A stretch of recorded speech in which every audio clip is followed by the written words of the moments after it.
Welcome to the mothership. This is your host, Mr. Shadalka, and this is Calculus of the PIA. And 3.3, part 3 continued. Sometimes I threw it in on the same day as yesterday, like part 3. But so higher order derivatives. There's not much to this. We're going to just do it, and then we'll see from there. So, guess what? You could do a first derivative of this expression, no problem, right? And that's what we call f prime. Okay. So, I'm going to just run through this here. We'll see this. So that's 6x to the 5. 20x to the 3 minus. Is that 3x to the 3? I'm not good. 9x squared plus 1. Okay. That's good, right? What do you guess the second derivative means? F double prime. Derivative of the derivative. This is why this is pretty quick, right? So this would be 6 times 5, so 30. You can ignore the first expression. X to the 4 plus 60 minus 18x. What do you think the third derivative is? Yeah, okay.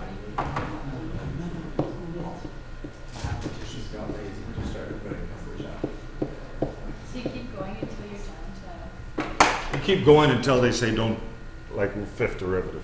But do you see what would happen if you did a polynomial? Eventually you get zeros, right? And it'd be totally meaningless. Actually, tell you the truth, after the third derivative, it's kind of meaningless as in, what does this describe? Now, we haven't talked about what these describe. You won't be doing fourth and fifth derivatives to solve problems very often. But the idea, 3 times 120 is 360.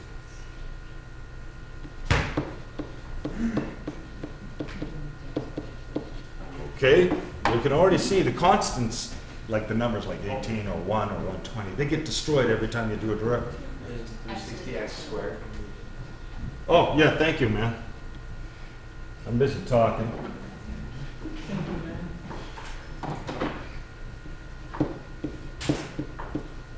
That's the kind of stuff I do. You guys know now to watch. 2 points for Hufflepuff. You look like a Hufflepuff. That's a compliment. Hufflepuffs are known for their timidness and their lack of bravery. Okay, 720. And that's it. Okay. I want to tell you that there's another notation for second derivatives. And the other notation that you might use would be like first derivatives, we talk about dy by dx. Second derivative, d2y by dx squared. Okay? And they're like little exponents on them. Now, if you see that, that means find the second derivative as well. Okay? And I'm not going to go into if it's the third derivative and fourth derivative. Third and fourth derivatives we won't be talking about much anyways. You just need to know what if you do. But it doesn't have, you lose a lot of meaning after a third derivative, so we don't talk about it. Okay? Now, why second derivatives? Why would they even be useful? Well, here's where we're going with this in our course. And it goes back to, and this is why first week I asked, who's taking physics? Good. Most of you were, only a couple weren't. You might recall, though, from Science 10, because you all took Science 10.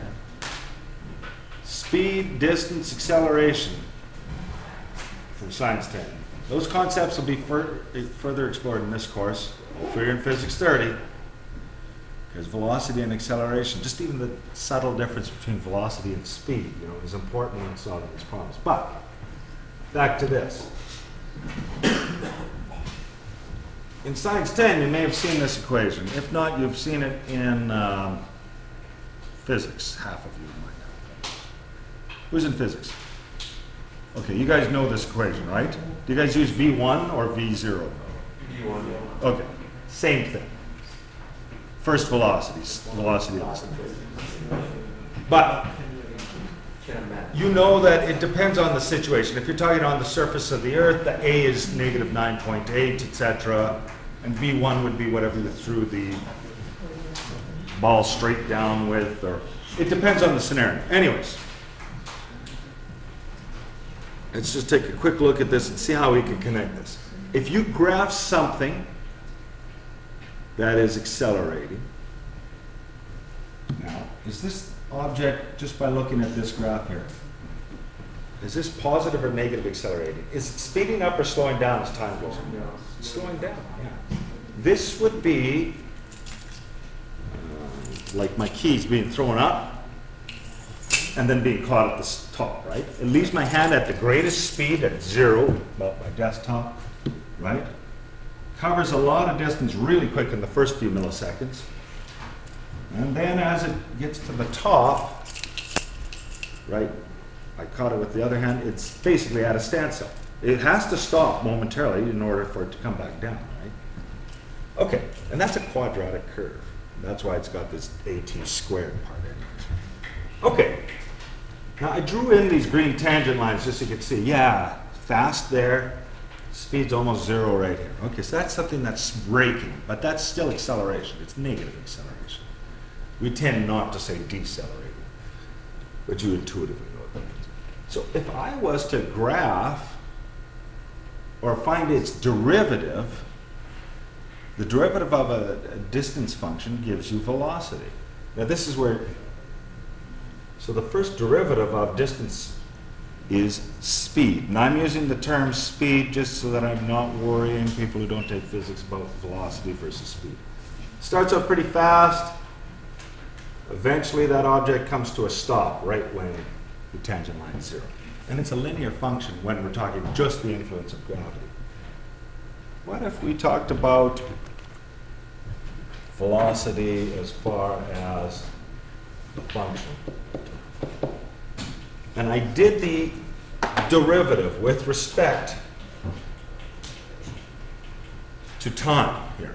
Now remembering that V naught is a number, like it could have left my hand at 2 meters per second or something, right? What would the derivative of this part be? So if this was 3t, what would the derivative be? 3. Right? So if it's V naught t, what is the derivative of that? V. Okay, I'm still going to call it V naught though, or V1 if you want.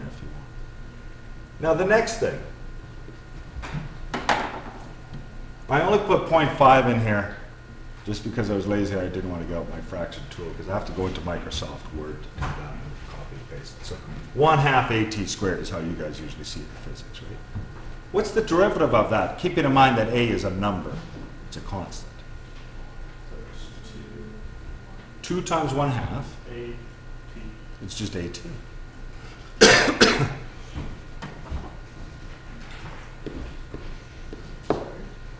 Is this an equation you guys use in physics?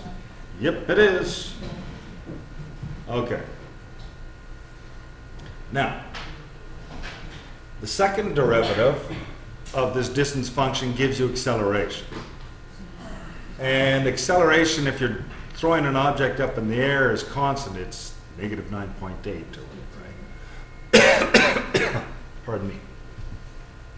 The second derivative of distance, and I'm saying distance, and I'm not worried about direction, is acceleration. Okay, so that's what a second derivative could mean. I'm just trying to say there's some meaning to the second derivative. So and the application we will use most often is accelerations.